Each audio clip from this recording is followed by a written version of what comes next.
Right, I just arrived at the markets, guys. But before we do anything, there's one guy I want you to meet. Sunday mornings, how crazy is it?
Vientiane.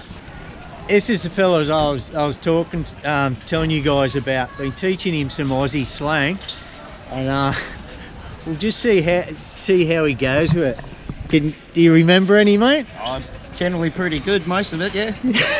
come around here often enough. He picks up pretty quick, doesn't he? In actual fact, this is a mate of mine and the owner of the Lao Aussie Markets.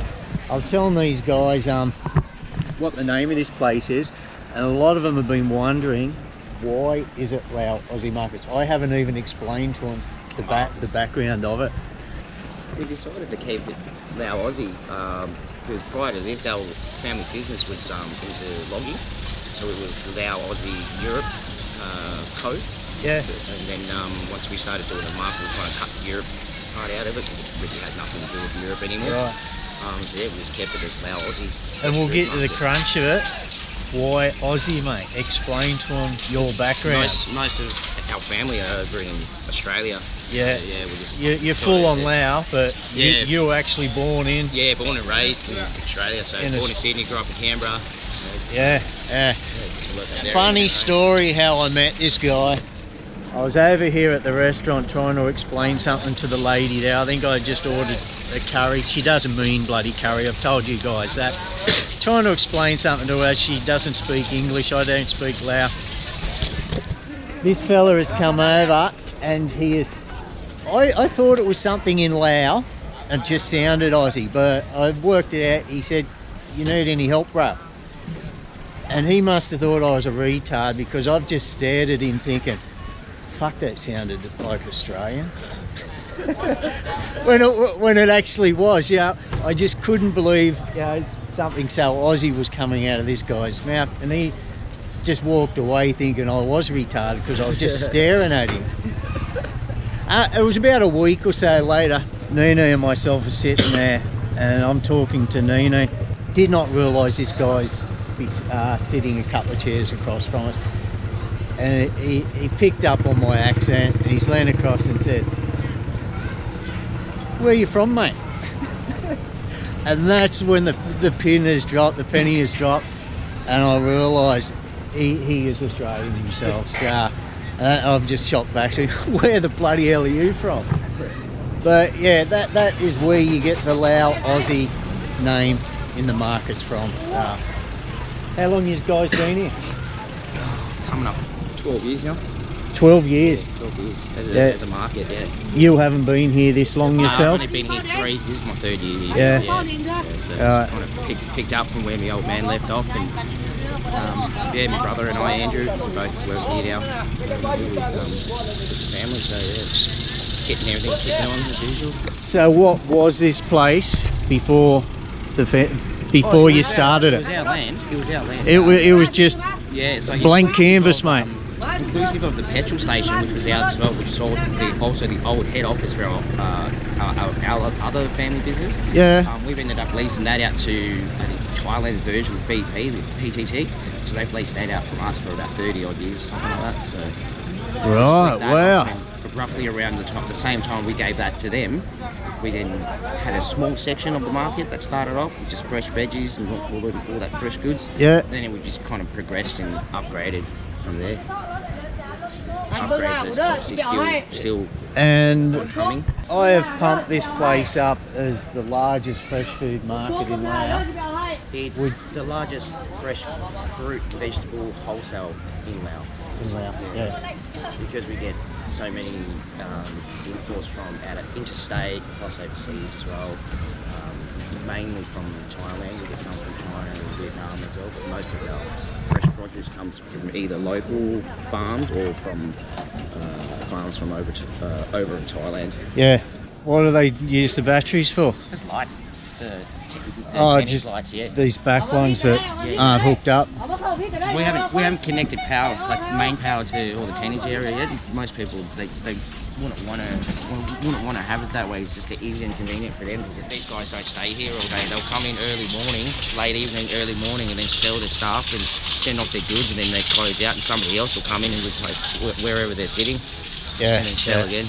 So it's continuous flow of people selling fresh goods all the time. So you like hire a battery out, do you? No, they bring their own. They bring their own. This guy just comes and charges them for them. Yeah, he gets right. per battery to charge as well. Yeah, I've often seen him walking around. So, what time does this place open, mate? It never closes. Yeah. Never closes. So you can come here any time of the day, and there will be something, something in any particular area that you'll be able to get. Heart and soul of the market is this outside back area. Yeah. There's almost 300 lots out here which have continuous cash flow coming in, because there's always people replacing the stalls, and there's permanent guys there, and then there's temporary guys as well. The meat area is practically from 3 o'clock until about 10, 11, depending on what they're selling. Most of them are just pick up and go with restaurants such as yours, or small orders, locals and whatnot.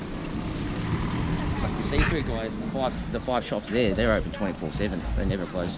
Yeah, they're always here, those seafood guys. They pump out so much food to all the Chinese restaurants and stuff around Vientiane as well. Yeah. But a lot of their produce is from Thailand. It's good quality stuff, but. So, as a Lao boy growing up in Australia, how did you find that, mate? I loved it. You were born there. Yeah. You were Aussie. Raised, yeah. So you'd know no different. Nah.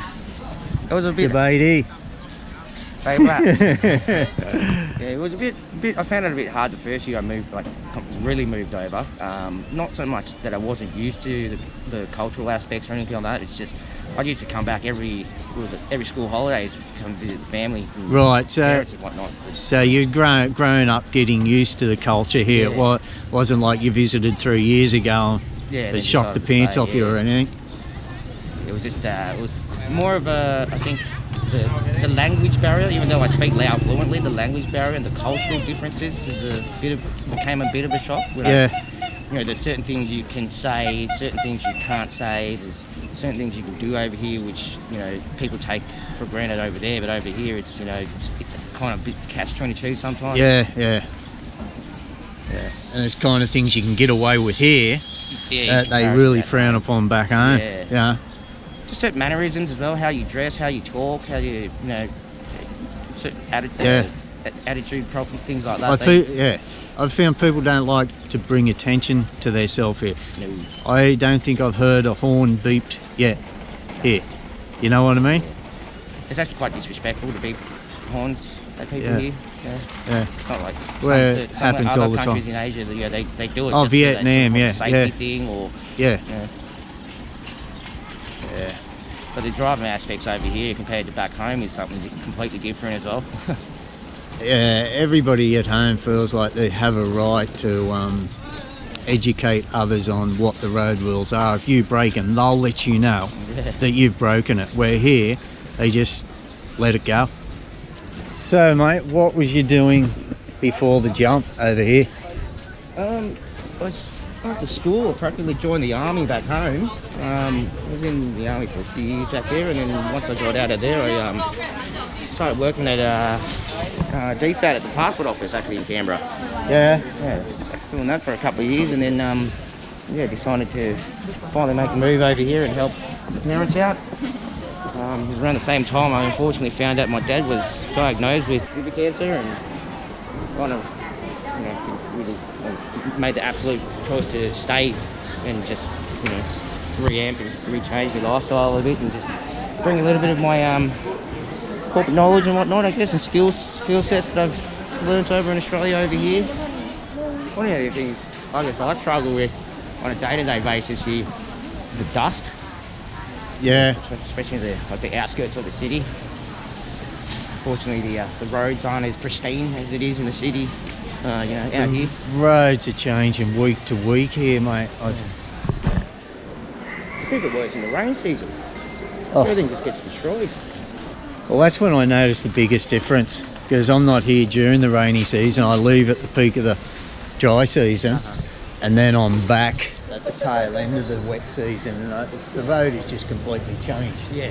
You know what I mean? This road was just about complete gravel. This time when I come back, they've patched it up. Yeah, it practically turns into mud.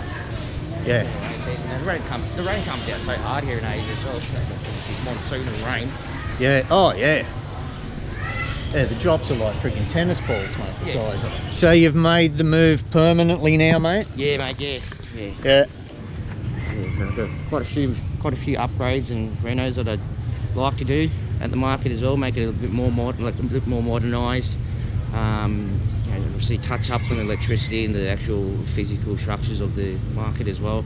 Plus, I wouldn't mind implementing a little bit of OH&S or WH&S as well that we've got back at home over here. You know, just simple shit stuff like with my staff wearing uniforms and stuff, and steel cap boots and Instead of thongs. Tradie pants instead of, you know, dress pants and stuff, you know, cleaning up the market. So. How do you think they'll go with that? Well, they're going to have to adjust. Yeah. Safety's pretty paramount, bro. Yeah.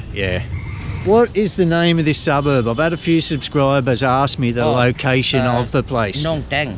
Nong Tang. Yeah, Nong Tang. And it's on the North Road just outside of town, isn't it? Yeah, just outside of town. If you leave the airport, you turn right out to the airport and then drive all the way straight. Yeah.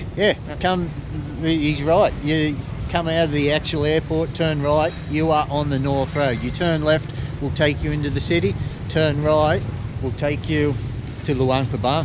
Pretty much, yeah. All the way straight. It will. You will come past this place. It's practically Laos's version of the Hume Highway. Yeah.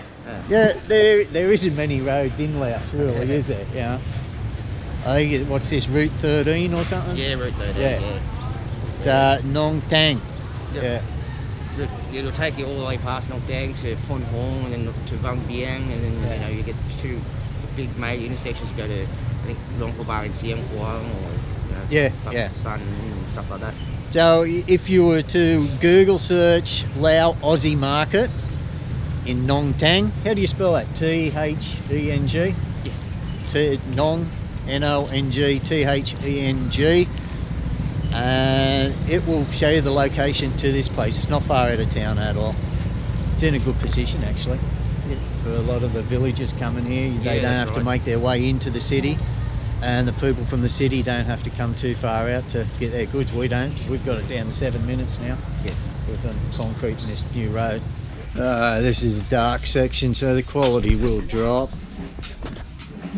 This is more of the traditional markets that Farungs are used to coming to, I guess, isn't it?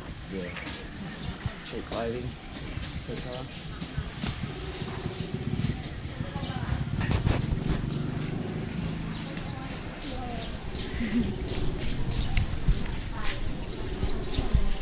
Practically a giant $2 shop section. So you guys are cool with tourists coming here and just having a look around? Yeah, mate, yeah, absolutely. We welcome anyone, mate. Anyone. So it's no problem for them to come around, take photos, stuff like that? No, not at all. Yeah. Not at all. We've had quite a few tourists who've come through just late. I guess part of the reason is the roads being upgraded like the tour buses that are going out from the city, Vientiane way, they'll Yeah. just walk past, and then Chinese or Koreans or European tourists will come in and just walk through the market and pick up the stuff before they have their long haul bus rides Yeah, up yeah. north. They'll come in and try the food. Yeah, that's right. The north bus station the north is bus station's just around the closer to corner, the yeah. city. This would be their first stop just to grab food and stuff. Yeah. So you hear that, guys? You want to come have a look around at these markets, you're more than welcome to come here. No problem taking photos and just having a squiz at what they got here. It is really an eye-opener. I've done this market many times and people still enjoy seeing it, so feel free to come, and that's from the boss man himself.